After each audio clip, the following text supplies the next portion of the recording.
Dans cette session, nous allons aborder la question de la qualité sous l'angle du partage des données géographiques.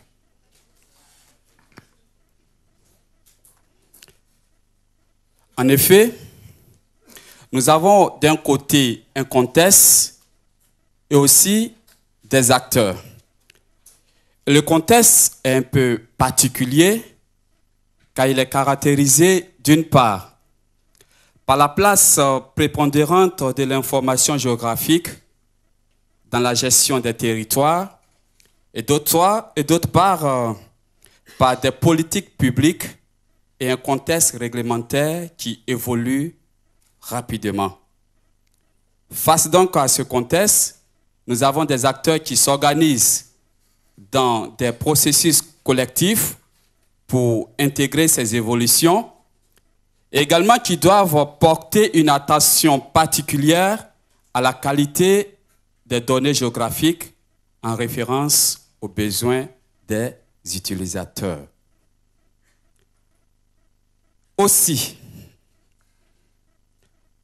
la dynamique que nous observons autour de l'ouverture des données nous amène en effet à nous poser un certain nombre de questions, notamment comment les acteurs intègrent-ils la gestion de la qualité dans les démarches de mutualisation? Ou encore, comment est prise en compte la qualité des données dans les projets complexes? Mais également, quel est l'impact des politiques de diffusion sur le contrôle de la qualité des données partagées? Nous nous proposons, dans le cadre du géoséminaire, de poser ces questions sous 4 différents angles à travers nos intervenants qui vont passer tout à l'heure. Ainsi, nous aurons M. Antoine Leboeuf du ministère des Ressources naturelles du Québec qui va nous entretenir sur la force des partenariats dans les projets géomatiques au Québec. Le second orateur que nous allons recevoir tout à l'heure sera M. Laurent Koudessi de l'ONEMA, qui abordera le pilotage et la réalisation d'un projet national au travers du système d'information sur l'eau. Quant à M. Laurent Pigache de Siguelay, il partagera avec nous ses réflexions sur la gestion de la qualité des données dans les démarches de mutualisation à l'échelle régionale.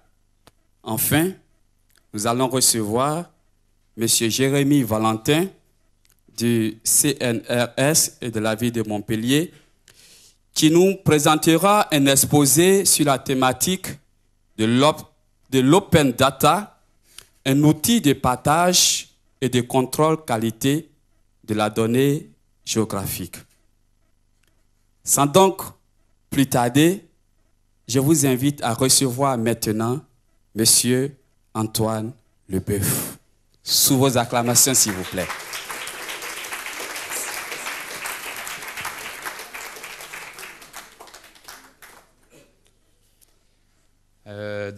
Merci de me recevoir ici à Montpellier. Comme vous remarquerez avec mon accent, je ne viens pas d'aucune région de France. Je viens d'outre-Atlantique. Donc, j'ai le plaisir aussi de présenter en pleine digestion. Moi également, là, je dois digérer là, 70-75 acronymes que j'ai entendus depuis ce matin. Donc, on est les deux, on est tous en train de digérer quelque chose. Donc, je vous présente ce matin, cet après-midi, la force des partenariats dans les projets géomatiques au Québec. Donc, en lien avec le partage puis la qualification des données géographiques. Mon expérience en qualification de données, qualité de données est de quelques heures. Donc, je vais vous présenter ça dans un contexte un peu de gestion de partenariat, de financement de projet. Puis vous allez voir, trois études de cas là, assez différentes dans ces contextes-là. Donc, je vais juste présenter nos mandats. Moi, je travaille au ministère des Ressources naturelles, particulièrement à la direction des inventaires forestiers. Donc, notre mandat principal se veut un inventaire. Oh, ça marche. C'est pas ce que je vois à l'écran. Excellent. Donc, notre mandat principal se veut d'avoir un état de connaissance des milieux forestiers de tout le Québec méridional, le sud du Québec particulièrement. Ce projet-là, qui est continuel, qui est sur un cycle de 10 ans, vise à couvrir l'ensemble du sud de la province. Le cycle de production de la donnée de connaissance est sur un cycle, lui, de 4 ans. Donc, la première année, l'année 1, il y a une prise de vue qui est faite sur un grand territoire. Je vais vous le montrer tout à l'heure.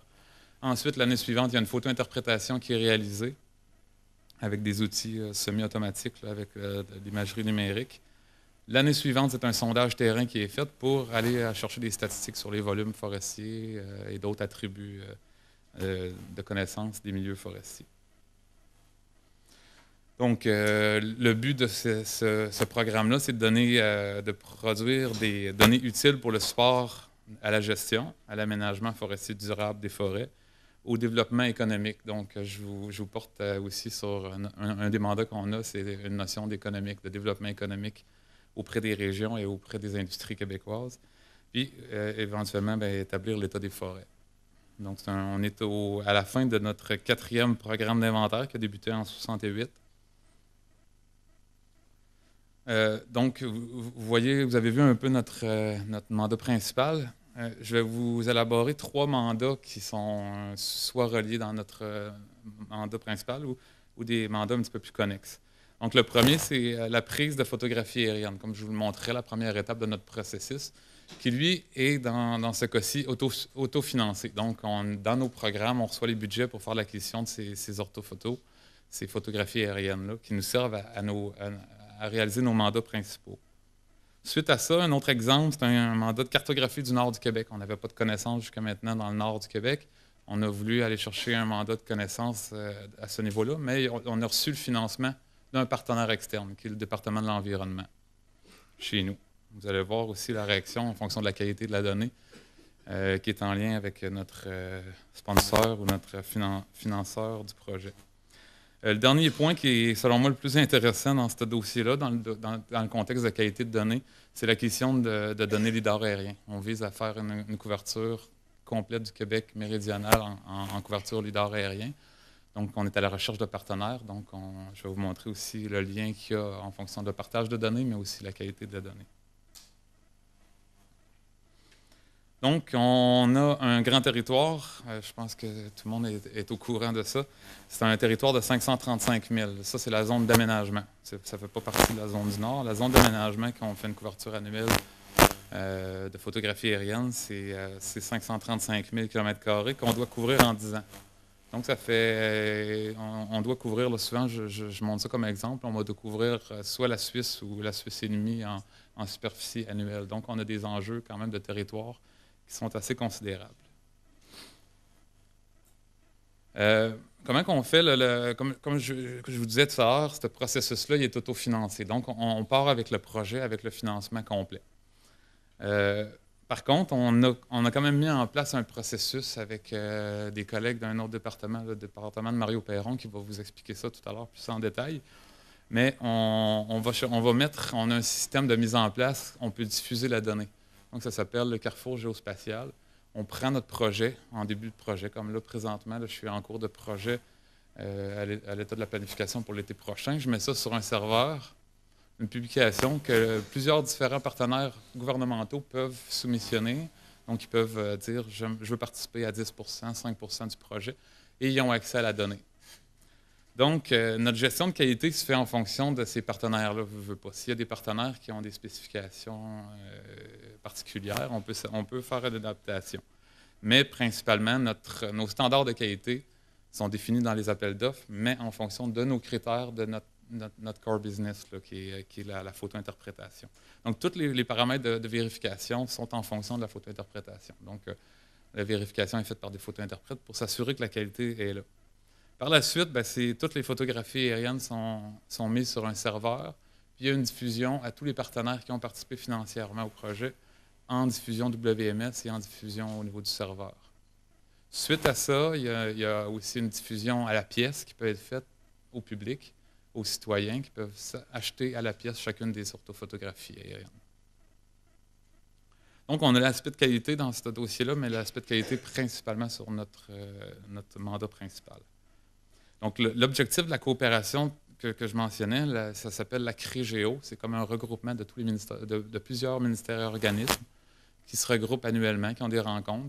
Il y a même des groupes à l'intérieur de ce groupe-là qui financent sur un horizon de 2, 3, 4 ans des projets en cours. Donc, ça félicite cette coopération-là. Dans le fond, ça vise à produire des données de meilleure qualité. Ça fait un lien avec le thème d'aujourd'hui. Mais ça aide à former des partenariats pour lancer des nouveaux projets, comme je vais vous montrer l'exemple du projet LIDAR. Apporter une plus grande efficacité et l'efficience au sein de l'appareil gouvernemental. Puis aussi, ça l'aide à donner accès aux citoyens et aux entreprises à de l'information géographique plus fiable en répondant à leurs besoins. L'autre mandat, le contexte de la cartographie du Nord. Là, on passe de la Suisse à l'Allemagne, 3 fois l'Allemagne comme territoire à couvrir. Et on avait à disposition à peu près deux temps de personnes complets pour faire l'ouvrage. Donc, c'était des travaux assez considérables. La problématique, là, je mentionne ici, c'est qu'on n'avait pas de connaissances sur ce territoire-là. Donc, en lien avec la gestion du territoire, il y avait un trou, un gap de données qu'il fallait combler. Et ensuite, faire le lien entre la végétation et les changements climatiques, il y avait une pertinence aussi de faire le projet. Donc, tout projet nécessite aussi, un projet ambitieux nécessite des moyens. Donc, on est allé, ce que j'appelle amicalement, faire du porte-à-porte auprès des collègues qui pourraient financer le projet.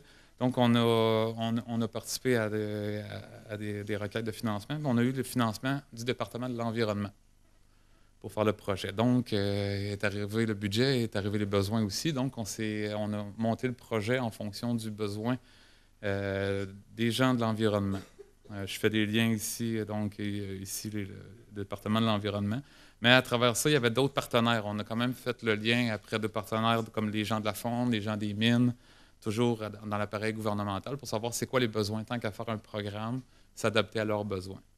Donc, on a recueilli tous ces besoins-là et on a fait une gestion aussi au niveau du partage de données. Donc, on a mis en place des serveurs pour partager la donnée qui était faite, mais aussi partager l'information sur la qualité des données. Donc, je vous épargne un peu la méthode cartographique, mais c'est une cartographie éco-forestière, donc qui prenait en compte la géologie, la géomorphologie, mais aussi la végétation. C'était une approche de segmentation d'images, donc c'était une polygonisation automatique. Donc, à ce niveau-là, on était quand même assez solide au niveau de la qualité de la donnée. Donc, c'était difficilement contestable. C'était une machine qui nous faisait les contours. Mais on a eu quand même comme prérogative, mais je vous dirais, c'est même pas une demande gouvernementale, c'était plus c'est nous qui avons proposé la diffusion également de nos paramètres d'acquisition, de nos paramètres de cartographie. Mais aussi, on a fait une validation avec plusieurs points terrain qu'on a fait en hélicoptère. On a fourni donc une matrice de confusion. Là, je pense que Jean-François, ce matin, présentait ça. Donc, une matrice de confusion qui donnait une statistique sur chacun des attributs. Par exemple, la densité d'arbres, la végétation de sous-bois, le dépôt de surface. On avait une précision qui a été donnée, qui a été distribuée à tous les partenaires du projet. Le dernier projet, juste refaire un dernier lien avec le projet de cartographie du Nord. Le gouvernement, juste faire un lien aussi avec l'Open Data. Le gouvernement, on a des exigences gouvernementales. Donc, cette donnée-là est vendue au grand public. Mais pour des sommes, là, je pense que c'était un feuillet 250 000, c'est 200 $. Donc, on donne quand même accès à la donnée au public, mais on avait une prérogative de vente à ce niveau-là. Le dernier projet, c'est le projet d'acquisition du LIDAR aérien. Donc, vous avez vu les deux premiers projets. Il y en a un qui est autofinancé, l'autre était financé par un partenaire externe. Ça, c'est un projet qu'on a comme juste en prétention. On a l'ambition de couvrir le Québec méridional, une couverture LIDAR aérien. Donc, on va vraiment faire du porte-à-porte auprès de différents partenaires. Le contexte du lidar aérien, je ne sais pas si vous êtes quand même assez familier. Là. Le lidar aérien, c'est un capteur laser qui est dirigé vers le sol, qui nous donne information sur la canopée forestière, donc la couverture forestière, mais aussi sur le terrain. Donc, chacun des utilisateurs a une exigence particulière en fonction des produits. Dans ce dossier-là, il y a beaucoup d'enthousiasme de cette technologie-là. Donc, on partait avec la prérogative que les différentes régions partaient dans des projets à droite, à gauche. Ils se faisaient vendre par des prestataires de services, des solutions clés en main. Nous autres, c'est ça, on a voulu regrouper ça, faire une acquisition commune gouvernementale. Parce qu'il y a aussi un lien dans ces acquisitions-là, si c'est la même chose dans la photographie aérienne que dans les acquisitions LIDAR, il y a un lien entre les couvertures au kilomètre carré et les superficies à couvrir. Donc, plus on fait un projet qui est de grande envergure, plus les coûts au kilomètre carré diminuent. Donc, il y a un avantage à ce niveau-là. Donc, au niveau des besoins, donc c'est ça, comme je mentionnais, il y a des besoins et des spécifications qui divergeaient des différents partenaires, puis l'approche visait à regrouper tout ça ensemble. Donc, on a différents produits qui peuvent être produits des acquisitions LIDAR. À titre d'exemple, on a été voir le ministère des Transports. Puis ils nous ont dit, nous autres, on a besoin du 8 points au mètre carré, donc une bonne densité de points au sol, avec une précision de 5 cm. On a été voir les gens de la fonte, des mines, etc., des gens en région. Et on a besoin de 4 points au sol avec 15 cm de précision en altitude. Et puis, on a besoin de petits secteurs, là, comme vous voyez, les points rouges.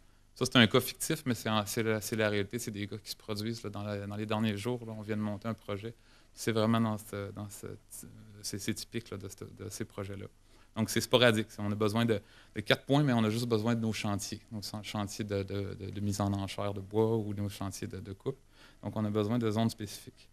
Nous autres, on arrive au niveau forêt, inventaire forestier. On a besoin de 2 points pas nécessairement en plus. On a besoin d'une précision de 30 cm, c'est suffisant. Donc, on est capable de regrouper des partenaires qui sont compatibles ensemble et peut-être faire un compromis aussi au niveau de la qualité. Bien là, ici, on propose 2 points au mètre carré avec une précision de 15 cm. Vient le temps du financement. Bien, supposons le secteur forêt qui est le plus grand bénéficiaire va payer le 3/4 du projet. Les gens plus régionaux, plus sporadiques vont payer 1/4 du projet. Puis, on lance l'acquisition. Mais ce qui est intéressant dans tout ça, c'est qu'en regroupant tous les partenaires ensemble autour d'une table, on fait quand même des liens. On fait quand même, au-delà du partenariat, d'échange de données. Donc, dans ce cas-ci, je vous montrer l'exemple du ministère des Transports. Lui, il ne rentrera pas dans le projet, il ne sera pas bénéficiaire. Mais on a quand même un lien avec ce joueur-là. Donc, on fait en même temps des échanges de données, mais aussi d'expertise. Donc, on est capable d'échanger au niveau de l'expertise, un petit peu se contrer au niveau de la vente de produits clés en main. On sait aussi, si je suis au courant qu'il y a un projet à 8 points au mètre carré, je sais les spécifications du ministère des Transports, je suis capable de le diriger pour que lui se crée un partenariat. Donc, il y a une économie assez incroyable là, qui peut se faire simplement en faisant des réseaux comme ça, un réseau de convergence ou un réseau d'échange en différents partenaires. Puis à ça s'ajoutent les partenaires industriels qui rentrent dans les partenaires pour financer les projets.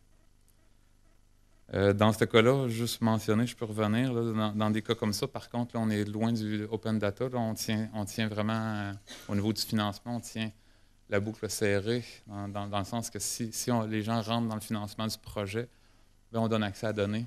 Sinon, bien, il n'y a pas d'accès à la donnée. Comme ça, on se maintient aussi, parce qu'on le voit, dès qu'il y a des fuites, là, on entend, on va acheter la donnée à la pièce s'il y a des fuites, puis les partenaires s'effacent du projet.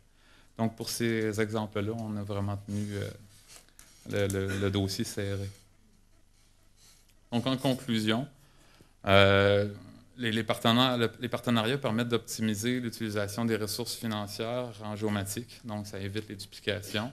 Ça met en commun les ressources. Donc, on le voyait particulièrement pour l'exemple du lidar aérien. Ça facilite aussi la gestion de la qualité des données, puisqu'au départ, les paramètres d'acquisition, ça doivent être bien définis. Je reprends l'exemple de la prise de vue. Bien, les paramètres sont bien définis parce que le client, on le connaît assez bien. L'autre extrême, au niveau du lidar aérien, bien, en faisant les échanges de partenariat, on définit quand même les standards de qualité. On fait un compromis et on est capable de monter l'appel d'offres en fonction des paramètres. Aussi, il y a une mise en commun des expertises, comme je mentionnais. Donc, Ça met en profit les développements. Par exemple, notre organisation, on a fait des développements logiciels.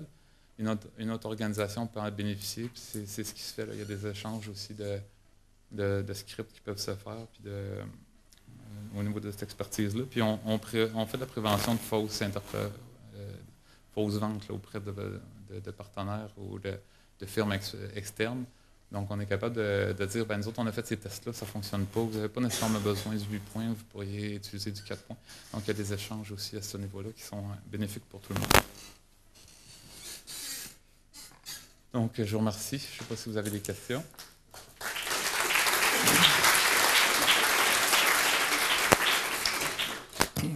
Est-ce qu'il y a des questions sur ce partenariat ?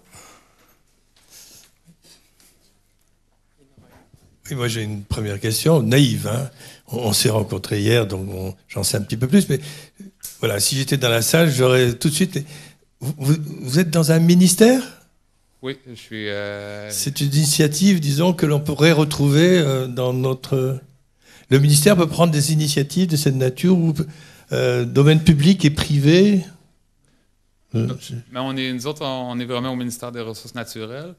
Et la CREGEO que je présentais, c'est un groupe qui fait un lien entre différents ministères et organismes, donc public et parapublic.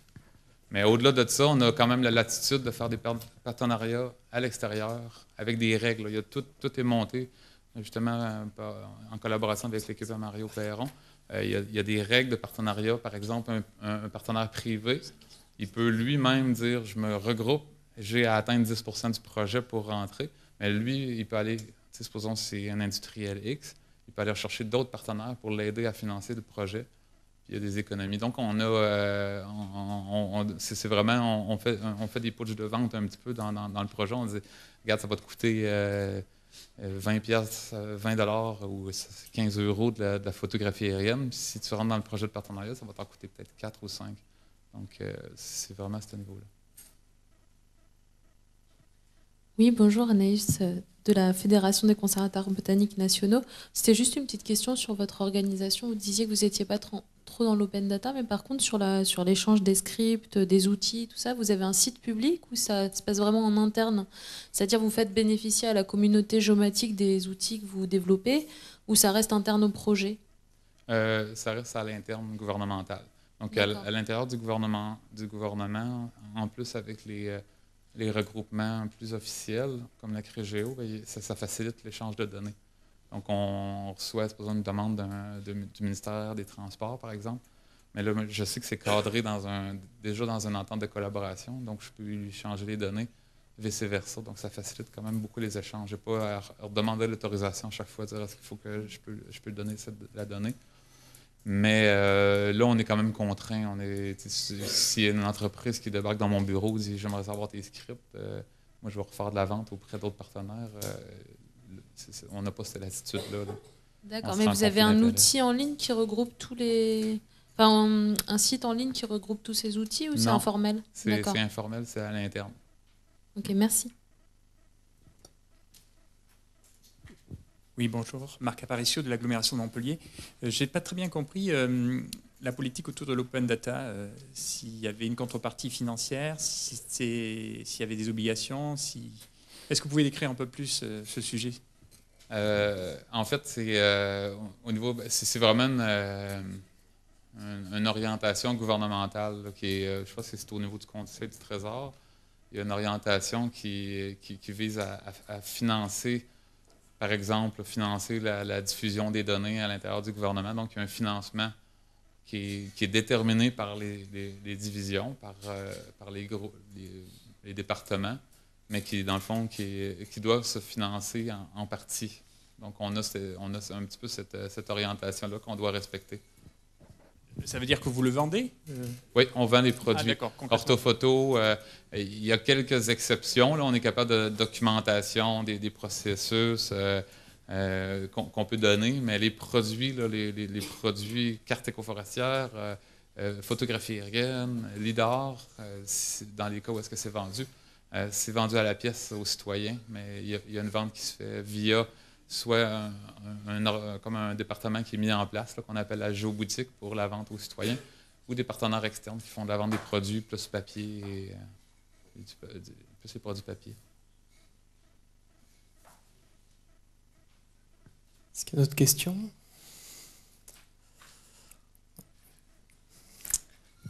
Merci. Merci.